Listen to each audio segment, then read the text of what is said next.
Kaisang, pertaruhan besar PSI untuk lolos ke Senayan. Kaisang memilih bergabung di PSI adalah hal yang wajar. Tapi kalau Kaisang diangkat jadi ketua umum PSI, nah ini nih yang bikin banyak orang bertanya-tanya. Memang ini bukan urusan saya sih, ini urusan internal partai PSI. Dan perlu dicatat, saya bukan mengkritik Kaisang ya. Ini cerita fokus soal PSI. Tapi ini adalah pelajaran yang menarik untuk kita renungkan. Apalagi Kaisang menjadi ketua umum PSI, maka ini akan menjadi prestasi tersendiri bagi PSI. Gimana tidak? PSI adalah salah satu parpol dengan frekuensi pergantian ketua umum paling sering. PSI adalah partai yang masih muda. Awalnya Grace Natali mengundurkan diri, lalu diganti Giring Ganesha sampai saat ini. Kalau Kaisang jadi ketua umum, artinya PSI ganti pimpinan sebanyak 3 kali dalam 8 tahun. Saya paham kenapa PSI mau mengangkat Kaisang jadi ketua umum. Ada yang bilang Kaisang itu dimasukkan ke PSI untuk nantinya mendukung Ganjar, tapi itu tidak relevan. Bagi saya, ini mungkin terkait dengan PSI yang ingin lolos ke Senayan. PSI butuh figur anak muda yang populer dan kuat. Kaisang dikenal banyak orang, anak presiden pula.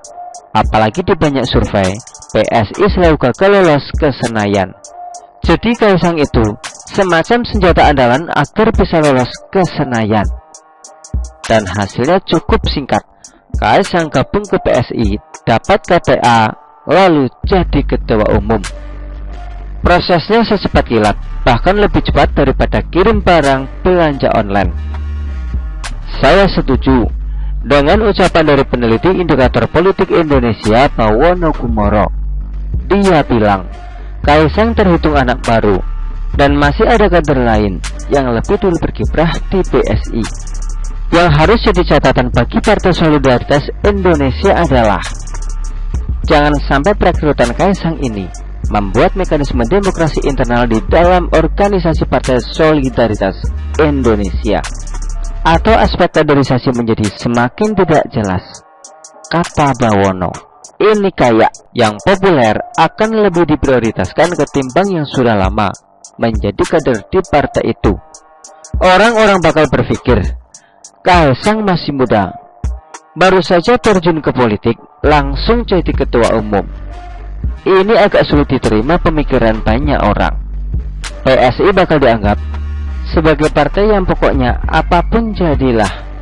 Kaderisasi PSI seolah terabaikan. Yang penting gimana suara PSI bisa meningkat tajam dalam waktu yang sesingkat-singkatnya. Yang penting lolos ke Senayan dululah.